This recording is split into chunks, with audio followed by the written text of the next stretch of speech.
जरूर, यहाँ एक भावनात्मक और प्रेरणादायक पारिवारिक कहानी है।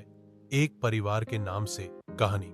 एक परिवार। छोटे से गांव में एक परिवार रहता था।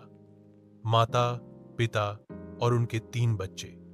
परिवार गरीब था, लेकिन आपसी प्यार और समझदारी उनकी सबसे बड़ी दौलत थी।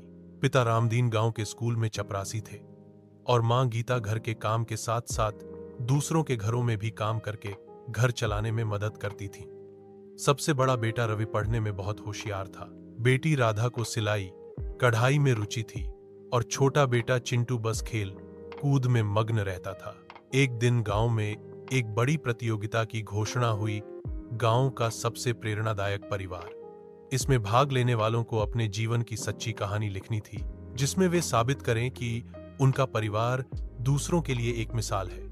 रवि ने अपने परिवार की कहानी खुद लिखी, कैसे उनके माता पिता ने कठिनाइयों में भी कभी ईमानदारी और मेहनत का रास्ता नहीं छोड़ा, कैसे राधा ने घर पर ही सिलाई का काम शुरू किया और अपनी पढ़ाई का खर्च निकाला, और कैसे चिंटू धीरे धीरे पढ़ाई में रुचि लेने लगा जब उसने देखा कि परिवार का हर सदस्य कुछ ना कुछ योगदान दे रहा है। कहानी में सबसे भावुक पल वह था जब रामदीन जी ने अपनी पुरानी साइकिल बेचकर रवि की फीस भरी थी और गीता ने रात भर काम करके राधा की सिलाई मशीन ठीक करवाई थी।